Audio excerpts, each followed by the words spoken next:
Olá, boa noite, como vai? Vai bem? Está no ar pela TV Pantanal, canal 22, emissora do Grupo Gazeta de Comunicação. Programa Opinião.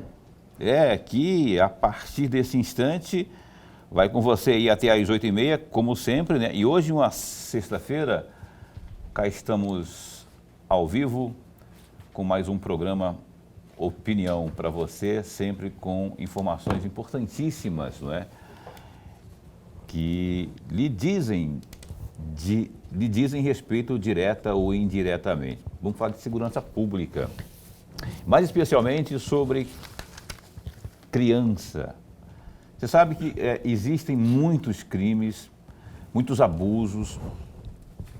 Nós aqui sempre abrimos espaço para as forças de segurança, seja a Polícia Civil, Polícia Judiciária Civil, Polícia Militar, Polícia Federal, PRF, enfim, para a gente falar da questão da segurança. E quando envolve criança, mulher, a gente enfatiza mais, porque infelizmente esses tipos de crimes, não é, de violência têm aumentado significativamente. A gente noticia aqui, tanto aqui no jornal, no programa Opinião, como no jornal A Gazeta, como nos programas do Grupo Gazeta, Rádio e TV.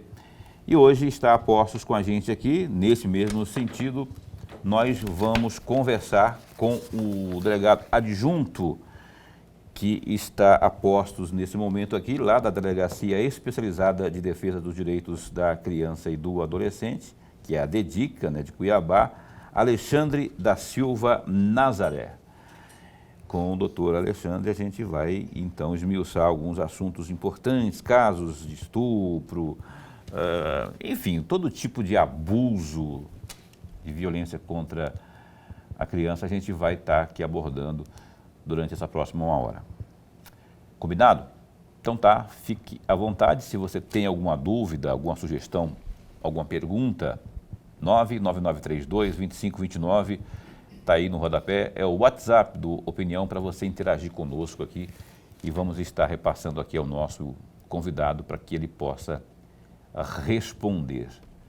Professor Lorenberg, aquela pergunta que não quer calar.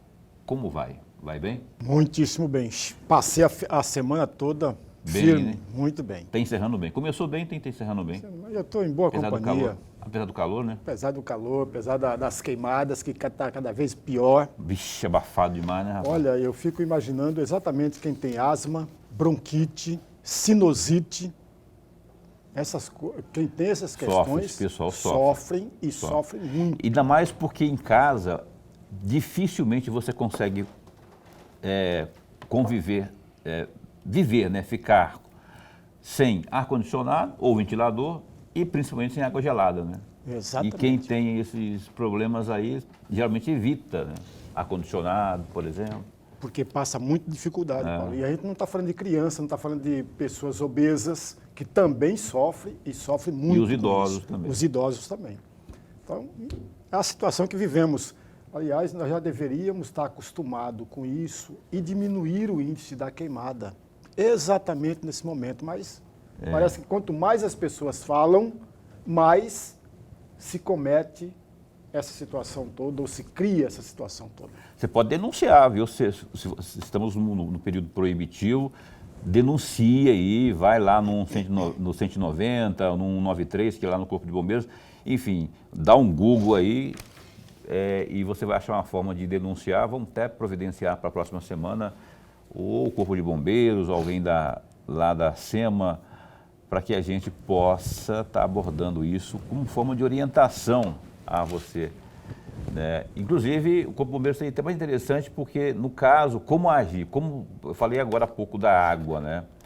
Eu falei agora há pouco do ar-condicionado, né? Quais são as formas de orientação? A toalha molhada, por exemplo, né? Para dar uma umidificada, enfim. Lá, semana que vem, a gente vai estar organizando entrevista aqui com algum desses representantes aí nessa área. Dito isso, nessa introdução, vamos começar aqui com a nossa entrevista. Doutor Alexandre, bom tê-lo aqui, rapaz, pela primeira vez, viu? Obrigado por ter aceito o nosso convite para falar. Eu que agradeço o convite. Nós que agradecemos por ter vindo.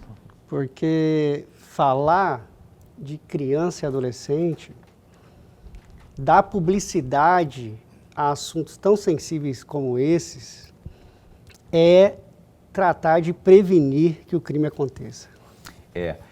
Tem aumentado mesmo? Eu falei aqui há pouco, eu falei que tem aumentado porque a gente, meu termômetro para dizer isso a gente noticia diariamente, se não diariamente, semanalmente, com certeza tem sempre algum tipo de abuso à criança e ao adolescente. Que mundo é esse? O que está acontecendo? A que se deve? Se é que realmente tem aumentado esses índices? Nós tivemos uma estatística do anuário, a nível estadual, houve esse aumento. Mas, assim, trabalhando com o que é da nossa pasta, aqui a nível de capital, a Delegacia Especializada da Defesa dos Direitos da Criança e do Adolescente, ela atua na circunscrição da capital. Então, no ano de 2021, nós registramos na delegacia 71 casos.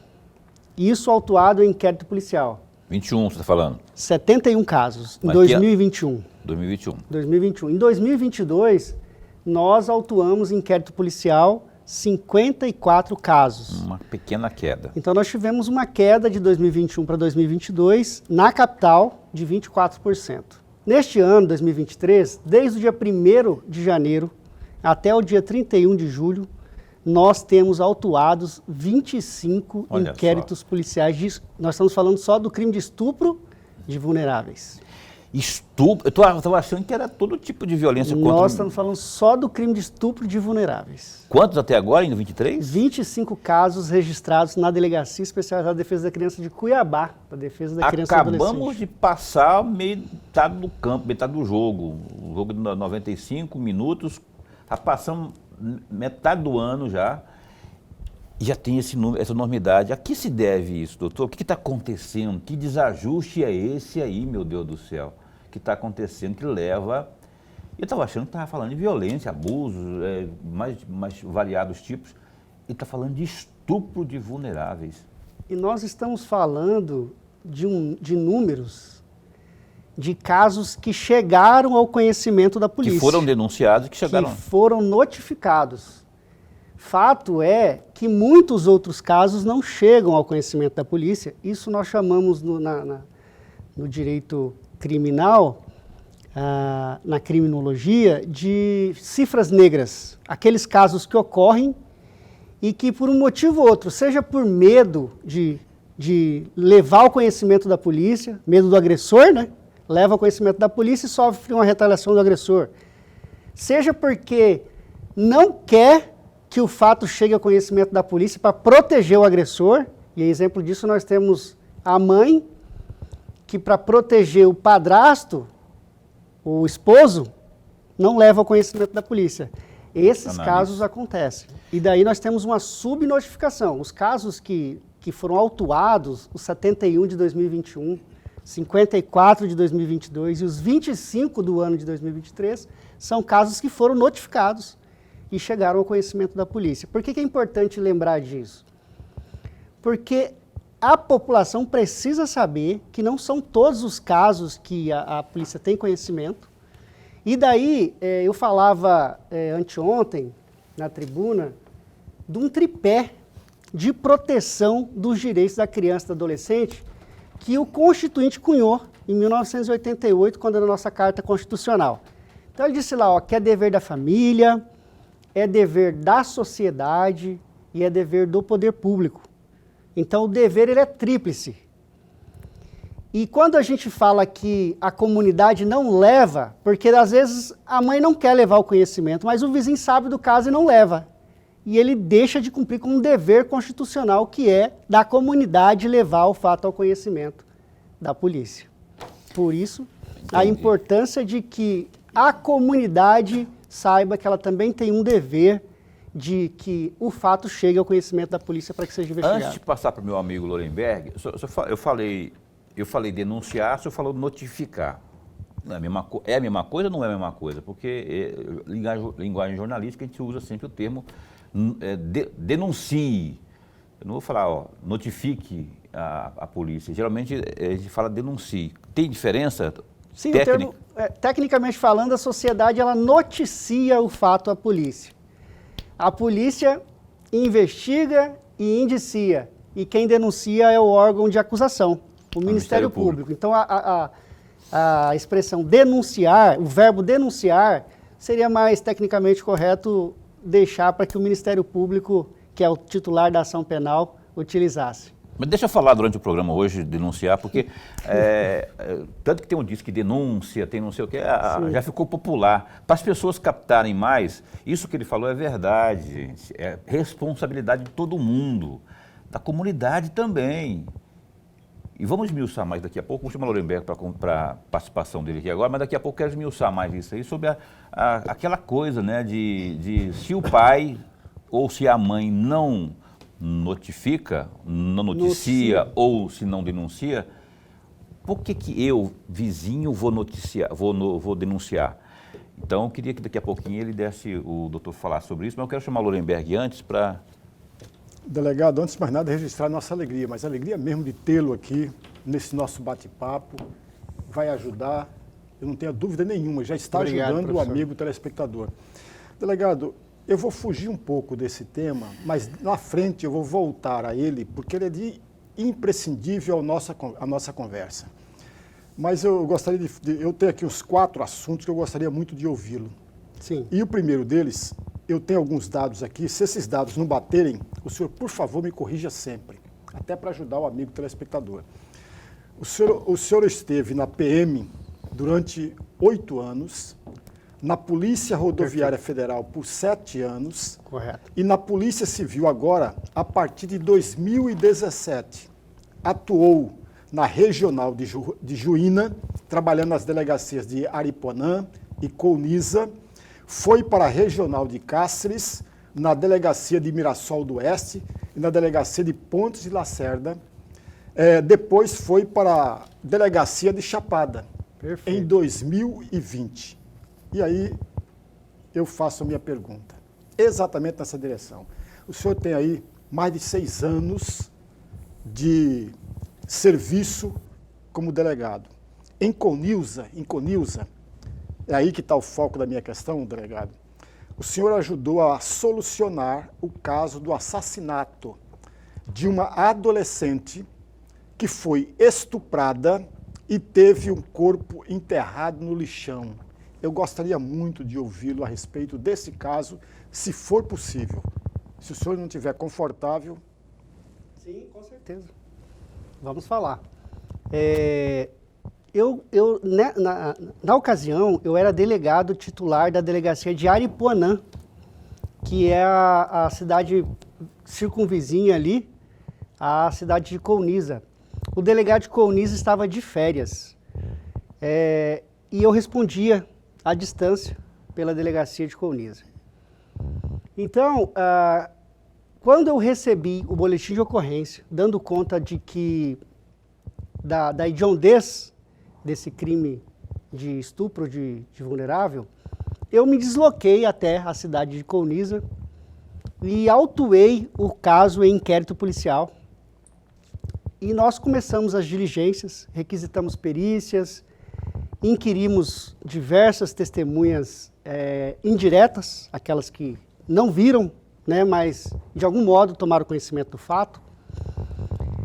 E chegamos no autor do crime, que era uma pessoa muito próxima da vítima. E durante as diligências, encontramos a ossada da vítima no lixão e acionamos a polícia, a polícia técnica, a perícia, né, do estado de Mato Grosso, que se deslocou aqui numa aeronave, inclusive, de Cuiabá, porque Colniza não tem perícia técnica. Então deslocou, três especialistas deslocaram de Cuiabá para coletar e periciar a ossada da vítima, e foi um trabalho muito bacana. Logo em seguida, convencidos da materialidade da infração penal e da autoria, lá mesmo a gente representou pela prisão preventiva do sujeito, Foi encampada a representação que contou com o parecer favorável do Ministério Público e com a decretação da prisão preventiva pelo Poder Judiciário. E no mesmo dia a gente fez a captura do cidadão, fez a prisão e a apresentação dele para a Justiça. Esse é o resumo do caso que ocorreu. Eu não era delegado titular em Colniza, eu estava apenas respondendo à distância. Mas estive lá em Colniza, 150 quilômetros de estrada de chão. Eu estive lá para acompanhar de perto, in loco, o caso. Doutor, eu estava fazendo uma conta aqui, pegando como base aqui o anuário, no Brasil, 1.447 casos em 2022, pegando ano passado como referência, números que constam aqui no caso de estupros, não é? Casos de estupro contra crianças. 1.447 em 2022. Aí eu fiz a continha aqui com auxílio da minha memória infalível, que está aqui, 3,96, ou seja, vamos arredondar para 4 por dia. A cada dia, 4 crianças, eu dividi por 365, né? Esse número aqui deu 4 por dia, não é? E isso significa... É um número altíssimo. Que é um número altíssimo, a cada 7, 8 horas uma criança é estuprada, é violentada, né? Eu estava falando aqui há pouco, eu pai ou eu mãe opto por não notificar ou noticiar ou denunciar.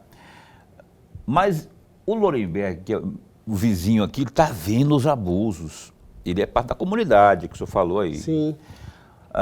Aí o Lorenberg pensa assim, pô, mas se o Paulo, se a mãe, a mulher do Paulo, decidiram não denunciar, eu vou denunciar, ele tem que pensar, o que ele tem que fazer? O que o vizinho tem que fazer? E uma vez decidindo denunciar ou notificar, eu queria que o senhor passasse o contato. Interessante assim, ó, o vizinho, como membro da comunidade, ele tem o dever de noticiar o fato à polícia, mas ele tem receio de fazê-lo. Então tem os canais de notícia que são anônimos, a exemplo do site da Polícia Civil, que temos lá delegacia virtual, onde o cidadão pode entrar e de forma anônima fazer a notícia do crime. Nós temos um canal que eu estava lá em Colniza e eu recebia notícias anônimas. E a gente vai a campo checar, pelo Disque 100. Então, se o vizinho tem receio de aparecer, de se exibir na notícia, não tem problema. A notícia vai chegar na mesa do delegado, mesmo se ele estiver lá em Colniza. E ele vai verificar se procede ou se não procede. 100. 100. Disque 100 ou no site da Polícia Judiciária Civil do Mato Grosso nós temos delegacia virtual. Lá qualquer cidadão pode digitar a notícia sem se identificar. Se for uma coisa muito urgente, muito corrida assim, pega o celular, 100 e já vai cair lá. E ela vai chegar na mesa do delegado em todos os lugares. E ele não precisa se identificar. Não precisa. Em todos os lugares do interior em que eu estive, eu recebi notícias do Disque 100. Na maioria dos casos, o delegado instaura um auto de investigação preliminar, o que o Código de Processo Penal chama de verificação da procedência da informação. O delegado vai verificar se aquela informação procede, mesmo porque, vinda de forma anônima, sequer o delegado pode instaurar um inquérito policial. Primeiro ele tem que verificar se a informação procede. Se a informação procede, o delegado vai instaurar o respectivo inquérito policial. Isso acontece, isso é uma realidade. Por isso que a gente convoca a comunidade, enquanto parte do tripé, a noticiar crimes que ocorrem, no mais das vezes, às ocultas. Então, está respondido o que eu perguntei. O que eu perguntei foi isso. Então, se você percebe que o pai ou a mãe, ou ambos estão comedidos ou estão decididos a não noticiar, notificar, denunciar, você, vizinho, viu, Lorenberg, que você deve fazer?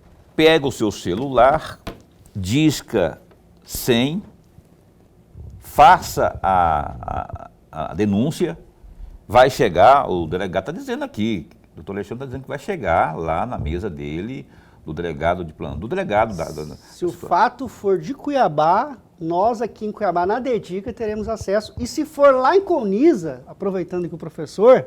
que tu falou. Vai chegar na mesa do delegado de Colniza. Se o fato ocorreu lá, se a vítima é de Colniza, o fato ocorreu em Colniza, vai chegar na mesa do delegado de Colniza. Ou então você acessa a delegacia virtual da PJC, não é? É fácil, você só... Eu não tenho aqui de cabeça, acho que o Marcelo não separou também, mas é fácil. Vai no Google e digita lá, busca Delegacia Virtual PJC, Polícia Judiciária Civil, MT, Mato Grosso. Aí ali vai aparecer o site, já clica ali. E é fácil porque já foi demonstrado aqui pela própria diretora-geral, o ex-diretor-geral também já mostraram aqui como que funciona. É fácil navegar ali e achar como denunciar. Mas o caminho mais simples, se você não tiver essa forma de acessar com a internet, vai no celular mesmo, aí ou no telefone mais próximo, disque 100 e faça a denúncia.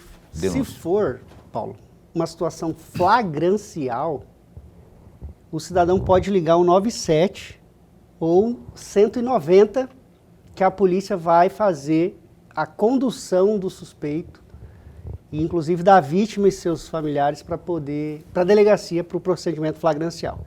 Se for uma situação de flagrante que o vizinho de repente percebeu que a coisa não anda bem, tá? E aí ele pode acionar a Polícia Civil através do 97 ou a PM através do 190. E aí está no rodapé o site www.pjc.mt.gov.br.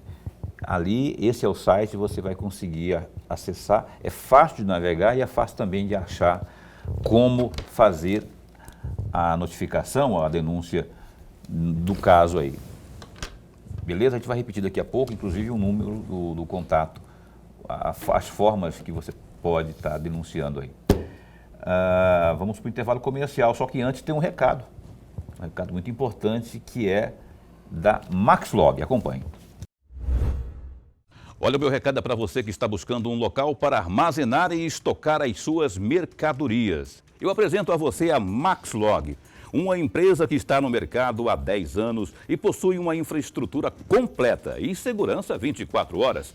Atualmente, a Maxlog conta com 3 unidades em Cuiabá e uma unidade em Goiânia. Sua infraestrutura de galpões possui 167 mil metros quadrados de pátio e 55 mil metros quadrados de área coberta. A Maxlog tem como diferencial a oferecer aos seus clientes os seguintes serviços: monitoramento 24 horas por dia, portaria, serviços de carga, descarga para cargas batidas e paletizadas, sistema de pesagem de balança, banheiros e restaurante. A Maxlog também oferece serviços temporários de carga e descarga e ainda armazenamento. Agende a sua visita. Entre em contato com a Maxlog pelo 65 3611 6900. Maxlog, excelência em logística.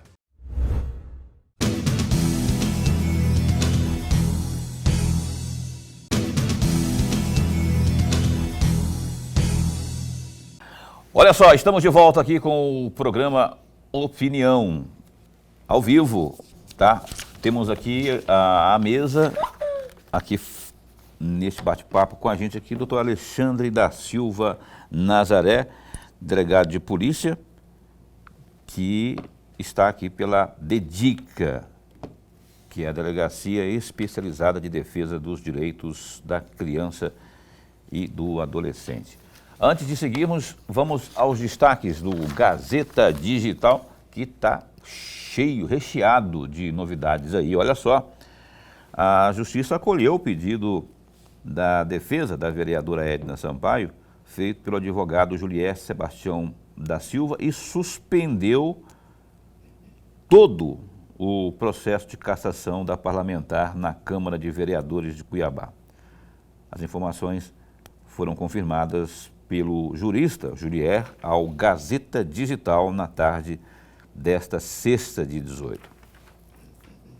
Então, na quinta-feira, dia 17, a Comissão de Ética e Decoro da Casa de Leis havia emitido parecer favorável à cassação do mandato da parlamentar sob a acusação do uso indevido da verba indenizatória da ex-chefe de gabinete Laura Abreu.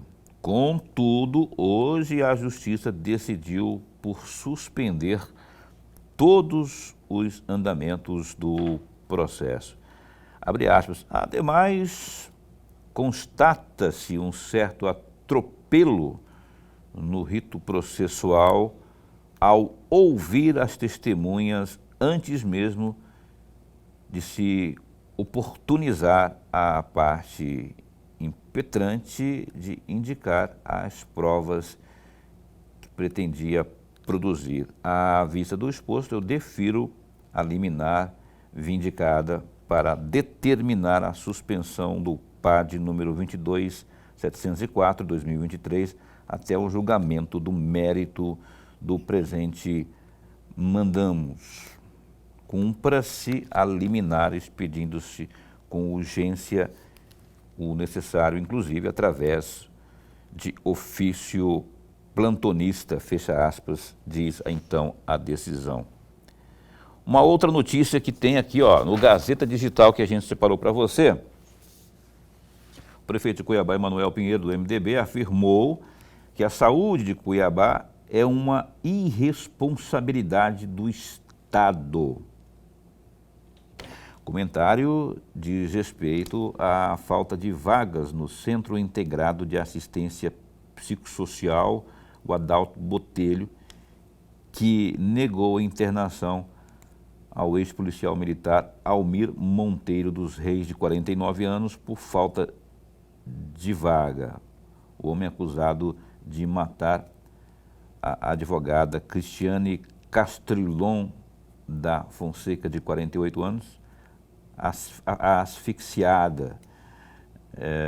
Ela também foi espancada e estuprada pelo suspeito. O Emanuel disse que o Adalto Botelho não é de responsabilidade da Prefeitura de Cuiabá, mas sim do governo do Estado, bem como a saúde pública do interior. Durante evento realizado na quarta-feira, dia 17, ele acusou a equipe de intervenção da saúde de Cuiabá, deixou vencer diversos medicamentos. Desde março, a pasta está sob intervenção estadual e a medida segue até dezembro. Olha, tem essas duas aqui e tem outras tantas aí à sua disposição num clique, www.gazetadigital.com.br. Tem duas aqui, Lorenberg, eu quero separar a primeira para a gente dar uma pincelada aqui, que é o seguinte, a questão da Edna Araújo. A Justiça se manifestou. A Edna está comemorando? Tá. Então, ele recebeu um respiro a mais, um fôlego, né? Porque aqui está bem claro que até que as coisas sejam normalizadas do ponto de vista legal, né?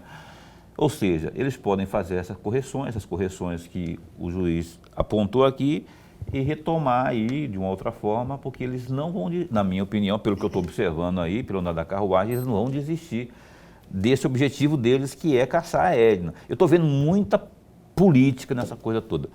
Mas existem duas situações aí. A decisão da Câmara, que agora foi suspensa, e a suspensão, a decisão que culminou com a suspensão. Você acha que a Edna pode pegar esse respiro aí, dar uma protelada, porque o Julier Sebastião conhece o caminho das pedras, não é? Não podemos negar isso. Mas você acha que há muita lenha para queimar ainda? Há muita sobrevida para a Edna ainda nesse contexto? Paulo e amigo telespectador, duas pequenas e rápidas observações. A primeira delas, eu sempre fui contrário a uma questão dentro do poder legislativo, seja municipal, estadual ou federal. Eu sou contrário a saída das questões internas para buscar auxílio do judiciário. Eu sempre fui contrário. Porém, tem um detalhe que é preciso trazer à nossa conversa. Quando o advogado da vereadora Edna apresentou a defesa da sua cliente, ele alegou 5 irregularidades no rito da comissão de ética. Veja, amigos, 5 irregularidades. Irregularidades, inclusive, que não beneficiou a defesa. A defesa não teve acesso às provas. E aí, no final, ele pede o arquivamento da denúncia por falta de provas. É exatamente esse argumento que o advogado da vereadora levou para o judiciário. E aí vem a seguinte questão, amigo. Ora, o judiciário está ali. Quem tem dúvidas, quem tem questionamentos, quem está sentindo injustiçado, claro e evidente, tem que recorrer ao judiciário. É o judiciário que tem que decidir sobre isso. Porém, trata-se de uma liminar. Até o julgamento do mérito. Exatamente. O judiciário não mexeu com mérito. Concedeu uma liminar que pode ser derrubada a qualquer momento. Liminar é liminar. Pode ser derrubada, amigos. Como também pode não ser derrubada. Então tem toda essa questão jurídica, já sai do campo do legislativo, Paulo, é aí que está a questão, sai do campo do legislativo e vai para o campo judiciário. E aí você pode, daqui 24 horas, daqui 48 horas, daqui 2 meses, daqui 3 meses, ou daqui 1 ano, para resolver tudo isso. Agora, veja, amigos, quando o advogado da Edna, para concluir, quando o advogado da Edna alegou 5 irregularidades, a meu juízo, amigos, eu não li o relatório, a meu juízo, o relatório deveria constar as irregularidades denunciadas pelo advogado Paulo e rebatê-las. A meu juízo é isso. Quando você faz isso, amigos, sabe o que acontece? Que não tem mais argumentos para contrapor o que está no relatório. Acontece que eu não li o relatório, mas passa a ideia exatamente essa. O advogado elencou as irregularidades e a comissão de ética, o relatório, não as rebateu. Aí é que está o problema. Simples. Mas o juiz aqui, na decisão, Gorenberg, da liminar, que culminou com a liminar, ele acatou, não as 5, ele acatou aqui essa que foi argumentada aqui, dizendo que a questão do atropelo no rito processual ao ouvir as testemunhas antes mesmo de se oportunizar a parte impetrante de indicar as provas. Exatamente. Era uma das um dos argumentos, uma das irregularidades, né? Exatamente isso. Então é isso. Bora ver até quando vai durar essa liminar aí, se agora, ou daqui a pouco, ou como o de Lorenberg, lá para frente, não é? O fato é que a Edna ganha um fôlego aí, não é? Já que tem o pessoal ávido lá. Aí entra a questão política que eu falo. Tem uma decisão política lá todo mundo que eu falo, esses que votaram a favor, né? Querendo aí a cabeça da gloriosa Edna Sampaio, vereadora do PT. O Opinião está entrevistando hoje aqui o delegado de polícia, delegado da PJC. Ele é adjunto da DEDICA, que é a delegacia especializada de defesa dos direitos da criança e também do adolescente. Doutor, eu vou fazer aqui, doutor Alexandre, eu vou fazer uma comparação aqui. Estamos no tempo da tecnologia, certo? Hoje, nos dias de hoje, o acesso a isso aqui, ó, um celular na mão, hoje quase todo mundo tem um celularzinho na mão, furrebinha ou melhorzinho, tem. E muitos adolescentes usam para namoro, por chat de conversa. O que ocorre é que não há controle sobre isso. Há muita exposição. Eu vejo qualquer um que abrir o Facebook aí, vai olhar ali e tem muitas fotos, muita insinuação. E a gente é livre, todo mundo, cada um faz o que bem quiser, exceto o adolescente. Aí que entra a minha pergunta, né? Porque é menor. Essa exposição contribui para esse tipo de assédio e, por consequência, quando culmina aí com esse tipo de violência? São os novos tempos, né? Primeiro dizer que nós tivemos uma recente alteração na legislação, no Código Penal. O legislador, já preocupado com isso, ele insere no Código Penal o crime de registro não autorizado da intimidade sexual. O ECA já desde 1990, lá nos artigos 240 e seguinte, já tinha tido essa preocupação com as crianças e adolescentes.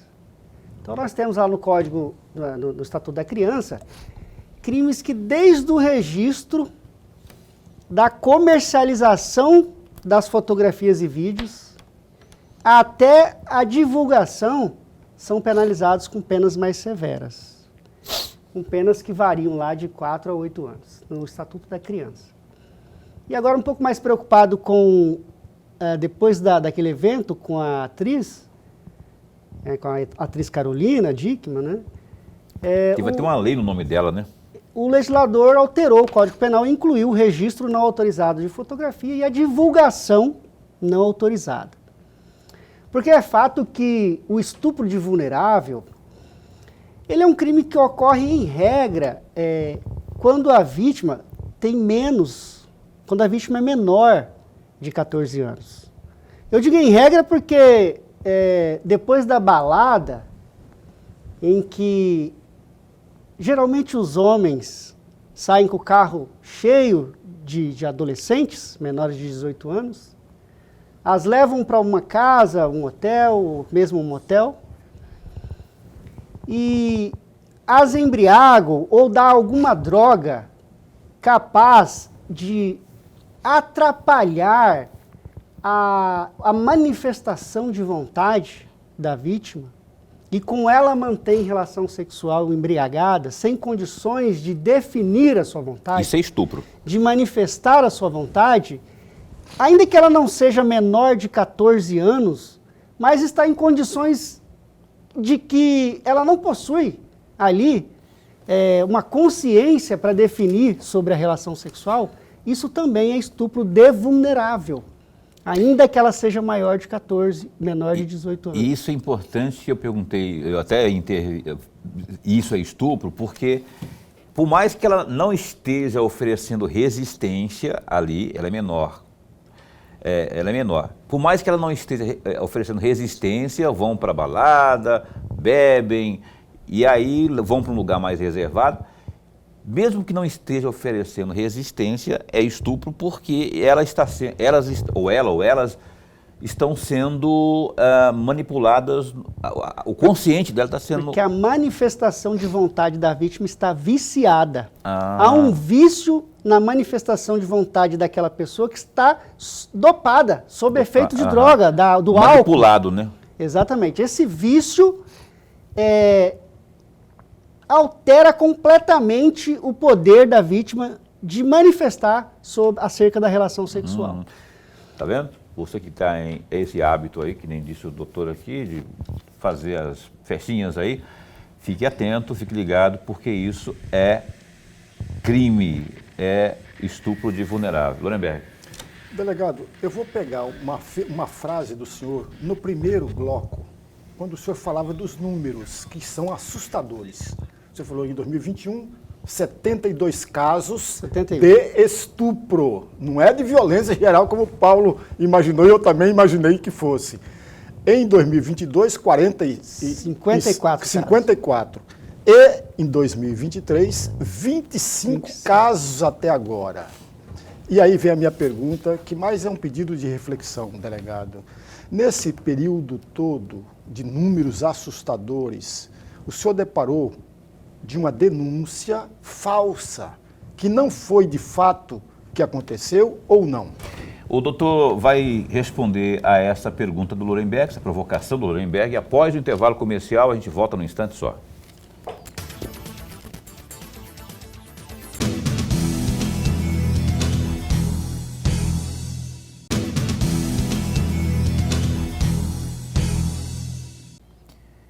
Olha, a opinião está de volta, a gente continua debatendo aqui no intervalo, mas a gente vai retomar agora a entrevista propriamente, porque o Lorenberg deixou uma pergunta provocativa, não é?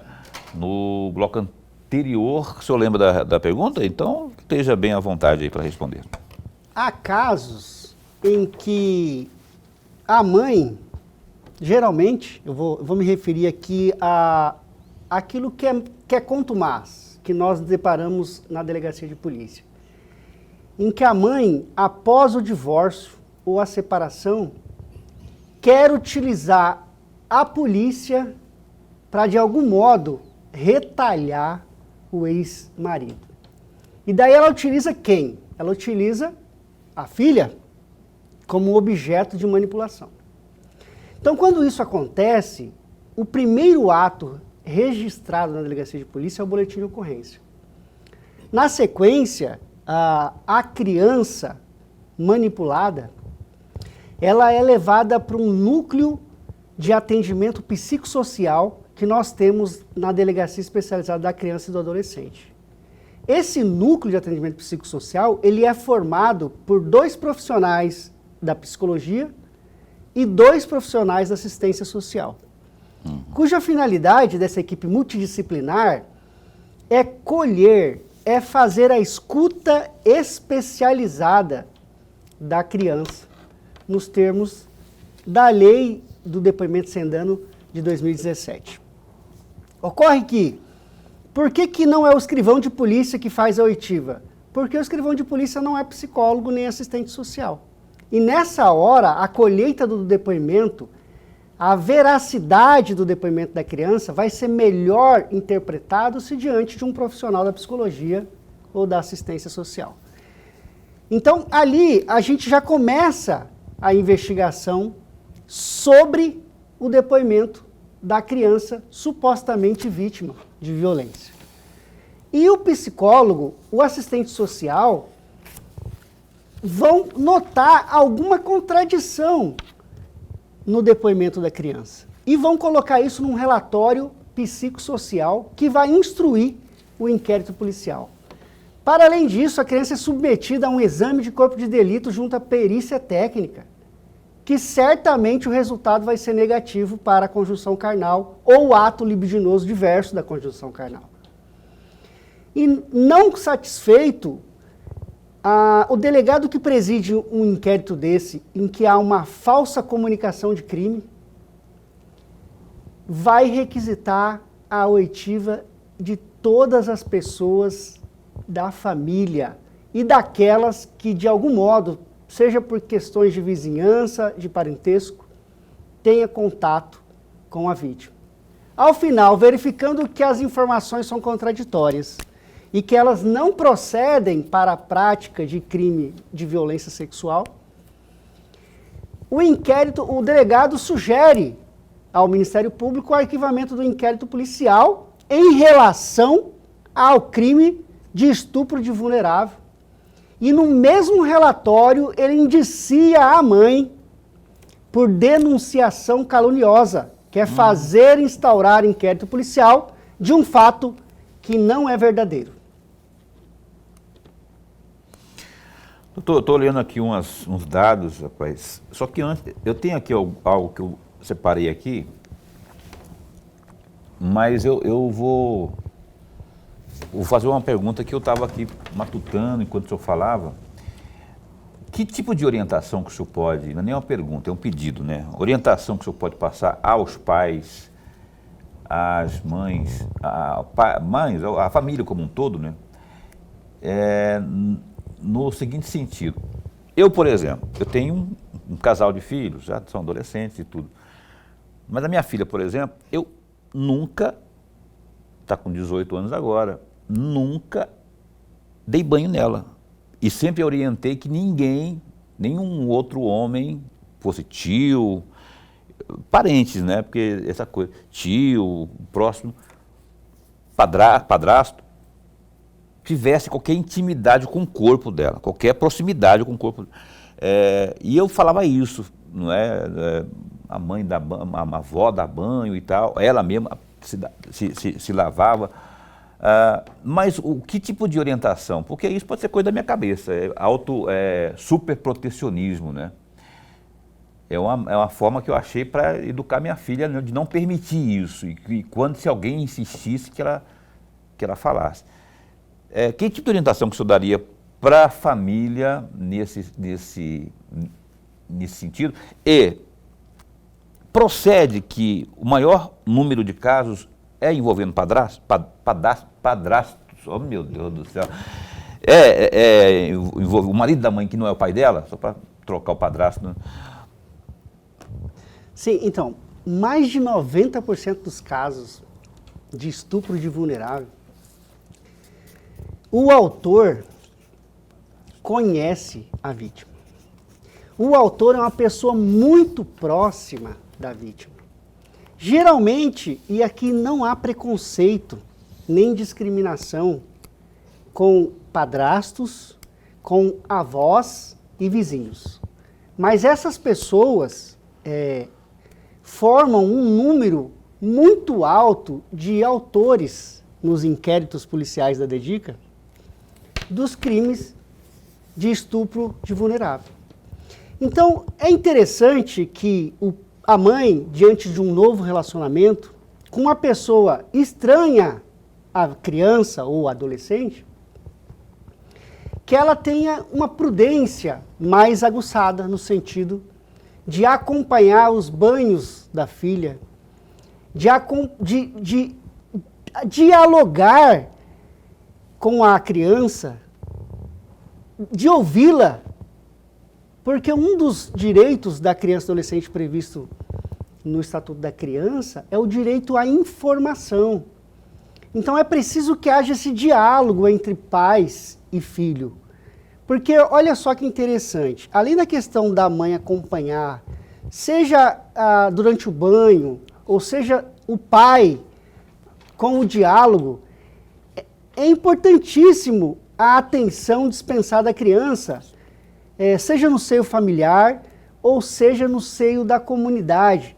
Porque teve um caso recente na DEDICA em que uma criança chegou na sala de aula e colocou a mãozinha dentro do calção e aquilo chamou a atenção da professora. O só fato dela colocar a mãozinha dentro do calção... Era uma menina? Era uma menina de 7 anos de idade. O só fato dela colocar a mãozinha dentro do calção despertou a atenção da professora, que num primeiro momento a corrigiu para que ela tirasse a mão de dentro do calção. Na sequência, a criança disse... É porque está coçando, professora. Menino do santo Deus. E daí a professora tirou a criança do ambiente coletivo, levou para um ambiente reservado e perguntou, está doendo, está coçando, por quê? E a criança disse que havia sido violentada pelo avô. Santo Cristo. Então, senhores, essa sensibilidade que a professora teve de notar que a criança havia sido violentada, tanto que ela coçava o órgão genital, é que a gente pede para que os pais, para que os professores que formam o segundo tripé de proteção, que é a comunidade, os vizinhos, que atentem, que dialoguem com a criança nesse sentido. Fica a dica aí, hein? Muito importante essa dica, inclusive, aí. Fique atento, fique antenado aí, porque como foi a professora que viu a criança com a mão por dentro do calção, e ela foi muito sábia de levar a criança para um ambiente reservado, especular, e acabou descobrindo de uma violência sexual, isso pode estar acontecendo debaixo das suas fuças, das minhas, inclusive. Fiquemos atentos aí, não é ficar dando mexerico na vida dos outros, mas se alguma coisa estiver acontecendo, nossa obrigação, lembra que ele falou? Responsabilidade de todo mundo, do governo, da comunidade, dos pais. Então eu acho que essa dica é preciosíssima. Se eu sou você, Eu já tomo nota disso aí e fico bem atento. A última pergunta do programa, Lorenberg, é sua, por favor, porque nós temos 3 minutos e meio para encerrar o programa. Delegado, a minha questão está voltada para a doutrina de proteção integral. Para que o amigo telespectador possa entender o que é exatamente a Polícia Civil está inserido dentro de uma rede de articulação e seu sistema de garantias firmado pela Polícia Militar, pela própria Polícia Civil, pelo Conselho Tutelar, pelos Conselhos de Direitos, pela Defensoria Pública, pelo Ministério Público e pelo Judiciário. Essa política é nominada como doutrina da proteção integral, consolidada pela Constituição Federal e pelo próprio ECA. E aí eu pergunto ao senhor, muito rapidamente, delegado, essa doutrina de proteção integral vem sendo, de fato, religiosamente cumprida ou em algum momento no caminho ela se perde, ou não? Fato é que todo o sistema de proteção, que a rede de proteção, tem uma dificuldade de agentes, tem uma dificuldade de infraestrutura. Mas assim, caso concreto, como tem funcionado a doutrina da proteção integral na capital de Mato Grosso? A criança, geralmente ela chega na DEDICA através do Conselho Tutelar ou por meio da professora. Não raro ela chega na escola porque a professora percebeu algo anormal na criança, percebeu algum resquício de violência sexual e apresenta a criança na delegacia para que ela seja submetida ao exame de corpo de delito e as demais diligências. Como no caso do calção, né? Que já percepção. Então veja, essa atuação do Conselho Tutelar ela é corriqueira com a delegacia da Polícia Civil, especializada na defesa dos direitos da criança e adolescente. Na sequência, a criança é submetida à escuta especializada pela equipe multidisciplinar da delegacia da criança e adolescente. A equipe multidisciplinar, o compromisso da equipe multidisciplinar é colher escuta especializada buscando elementos de informação que vão subsidiar o inquérito policial. Só que essa equipe multidisciplinar também tem o dever, e isso acontece na prática, de fazer o encaminhamento dessa criança para os demais órgãos de proteção. Eu conversava agora há pouco com o João, que é um dos nossos psicólogos lá na DEDICA, e ele chegou a reclamar porque, olha, a gente está com um pouco de dificuldade, porque tem um ou outro caso que a rede de proteção está falhando na ponta, mas ela funciona como? Eles fazem o encaminhamento da criança. Houve rompimento do vínculo familiar, vai para o centro de referência, especializado da assistência social. Ora, foi o padrasto que o violentou? Olha, se foi o padrasto, houve um rompimento do vínculo. Não houve rompimento do vínculo, a equipe multidisciplinar encaminha para o CRAS, que é o Centro de Referência e Assistência Social. A criança apresenta alguma dificuldade, alguma doença psicológica decorrente da violência, o encaminhamento é feito para o CAPS, né, para o Centro... Pedi para o senhor concluir em 20 segundos para a gente encerrar o programa. O CAPS é a última etapa? Sim. E o SUS, né, se for um caso de doença. Se for um caso de doença, o SUS também. Doutor, eu queria continuar aqui, o assunto é importantíssimo, mas já fica aí a deixa, né? Para a próxima, vamos logo estar perturbando lá na DEDICA para o senhor voltar aqui, o senhor ou o titular, para falarmos mais sobre isso. Obrigado por ter vindo, esse espaço continua a posto. Grande abraço, Paulo, grande abraço, professor Lorenberg, um abraço a todos. E a você também que acompanhou o programa Opinião, muito obrigado. Lorenberg, até segunda-feira. Bom fim de semana para você. Para todos nós, Se beber, não dirija. Lorenberg não bebe de jeito nenhum. Segunda-feira, a deputada estadual do PSDB de Mato Grosso, Sheila Kleners, ela está no lugar do suplente do Avalone. Estará conosco aqui às 7h30 da noite de segunda-feira. Bom fim de semana para você. Se cuida. Fica bem, fica com Deus também.